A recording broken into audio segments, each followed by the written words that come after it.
The heartbeat of the Union Gospel Mission Ministries is to reach the poor in our community with the love and power of the gospel so that they might become God-dependent, contributing members of our society.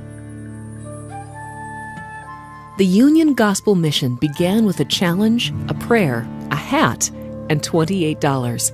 In 1951, visionary Peter McFarland came out from the East Coast to challenge Albert Arendt, a local businessman, to begin work in Spokane's inner city. There was a little mission at 215 North Stevens run by Bonnie Martin.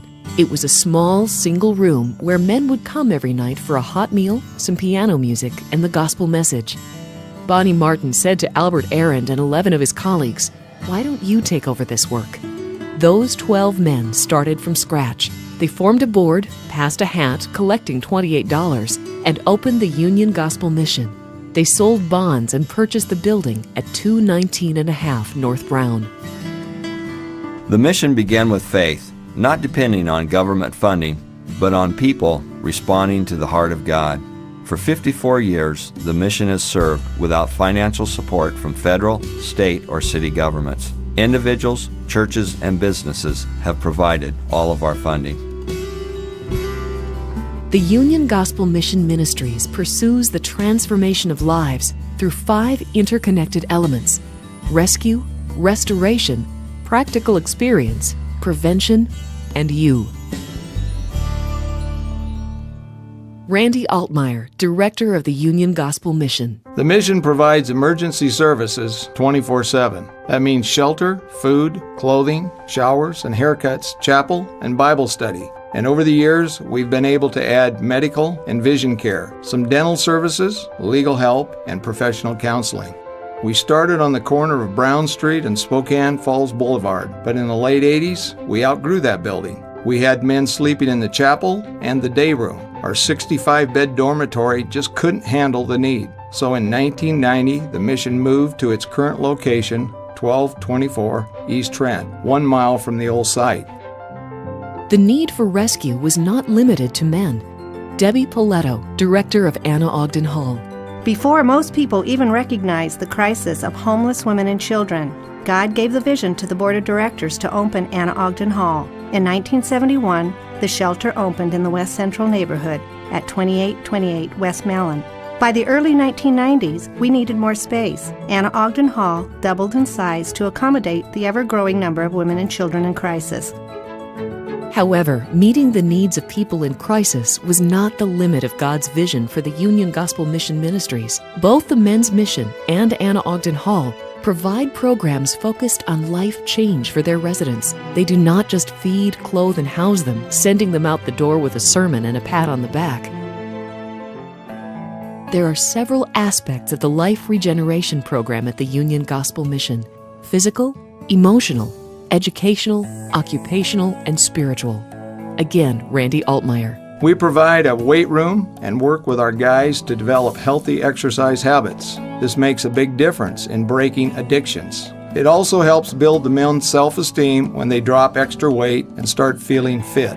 Emotional healing is very important for our men. From abuse and neglect to drug and alcohol use, they come in with many deep wounds. One-on-one counseling is available, as well as drug and alcohol recovery classes. Our Learning Center gives our residents a chance to improve their level of education.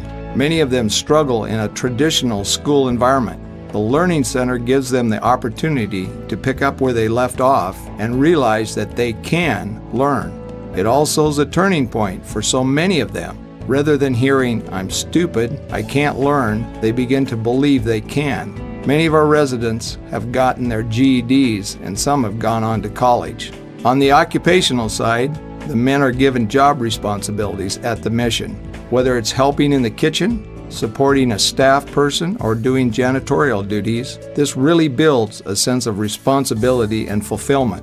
It's not a handout they're getting, they're participating in their own transformation. And of course, we can never underestimate the importance of the spiritual component. Through Bible studies and discipleship, we're helping them understand who they are in Christ. Our goal is that they become God-dependent, contributing members of society. We want God to accomplish His work, the miracle of rescue. When the heart of a person is changed, they have a desire to deal with the issues of addiction, which are the real causes of their homelessness. For those men who want to move ahead, we offer the long-term life regeneration program. In addition, each Monday night, beginning with a dinner at 6:30 p.m., the mission offers a Celebrate Recovery meeting to our guests as well as the general public. Celebrate Recovery functions like a close-knit family where the support groups help individuals overcome their past pain and current addictions. Debbie Paletto.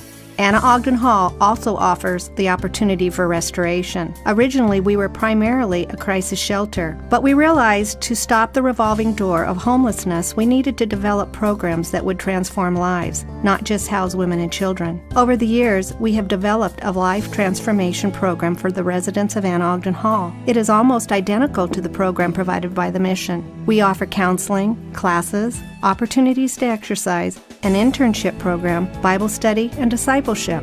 Our classes are a little bit different from the men's program, of course. Some of them include boundaries, cooking, budgeting, Let's Talk About Sex, a very popular class about God's plan for sexuality, and Finding Your Way Home, which is about how Jesus heals the wounds of dysfunctional relationships. Because of the number of women wanting to go through the program, Anna Ogden Hall became exclusively a residential life transformation program in 2005. Our women immerse themselves in God's love and His character while they learn about His ways.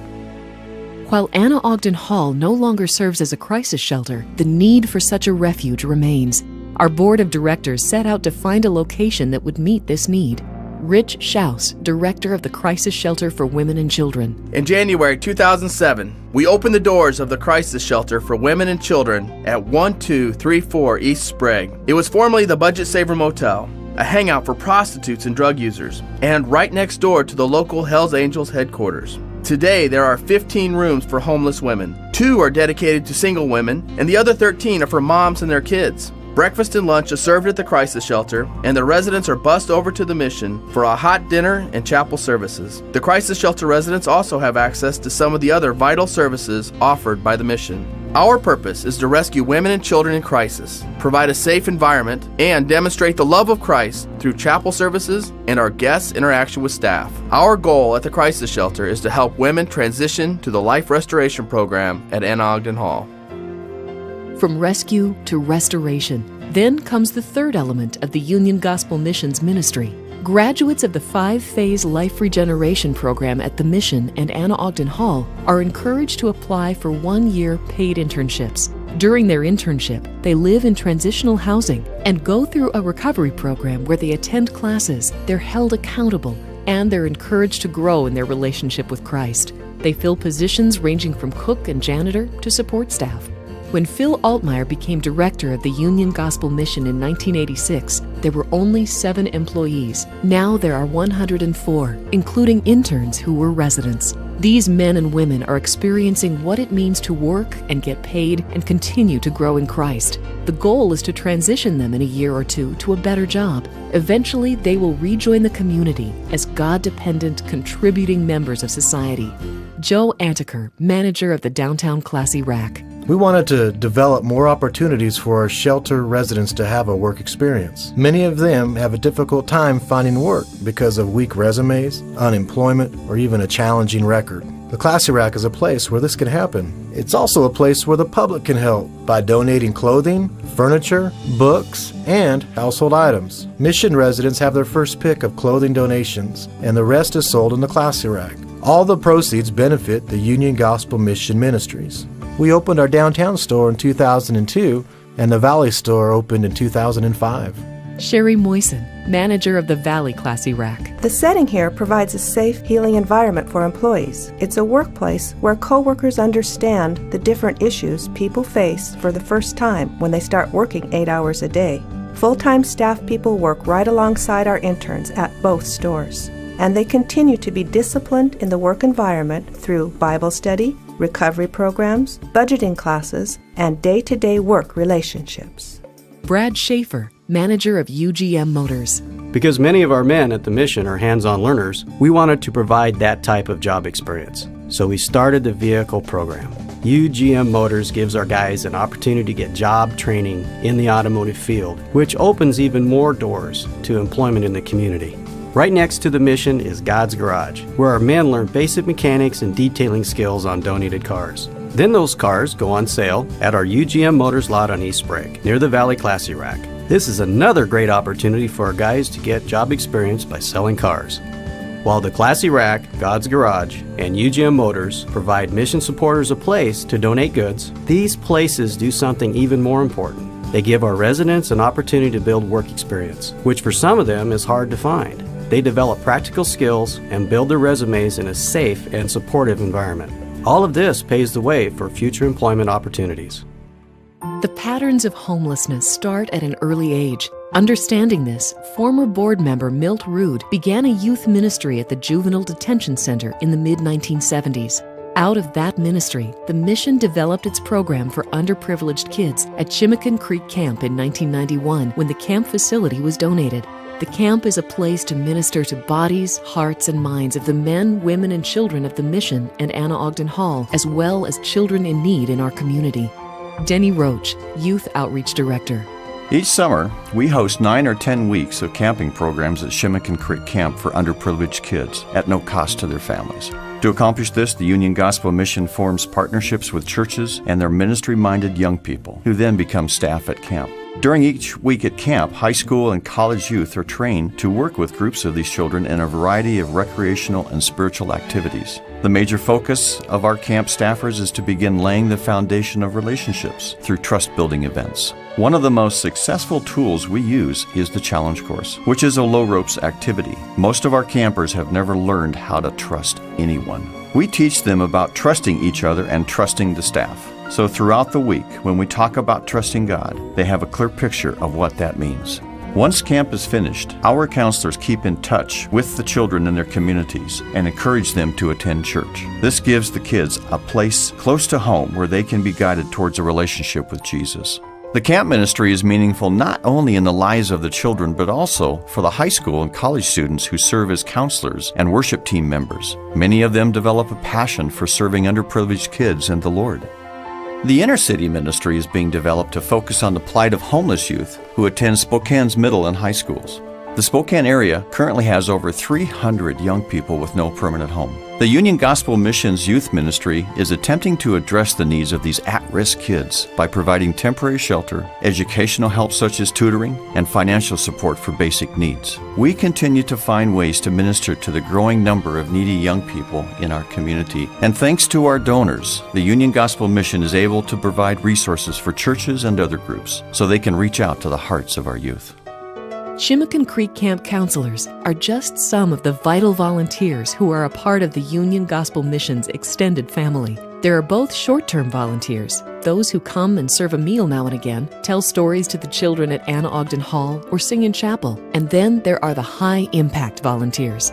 Greg Barkley, High Impact Volunteer Coordinator. We would not be able to do the work we do without our high-impact volunteers. By matching their gifts with our needs, they come alongside and partner with our staff to provide absolutely vital support. These volunteers are scattered throughout our ministry, doing everything from sorting clothing at one of our thrift stores to teaching a class to our residents. Our professional volunteers also provide some of our medical, dental, and legal services free of charge. In 2006, we had over 100 new high-impact volunteers join our team and give countless hours to the Union Gospel Mission Ministries. There is always a need for more volunteers, so give me a call. Phil Altmaier. We're not interested in keeping someone homeless. We're interested in breaking the cycle of homelessness. We believe this starts with a heart transformation through the power of the gospel and the love of Jesus Christ. It's not enough to give men and women a Bible. We need to teach them how to study it for themselves and offer life skills. We need to wrap ourselves around them to help them understand who they are in Christ and how they can grow. Our programs are committed to this growth process, done in a safe, healing environment where individuals can experience God's love, the freedom to fail and the freedom to grow, and the opportunity to learn from their failure. That's the heart of who we are and what we're trying to do. We're vitally interested in seeing hearts and lives transformed. If you have not done so already, we hope you will consider joining the Union Gospel Mission Ministries family as a contributor or volunteer. Thank you.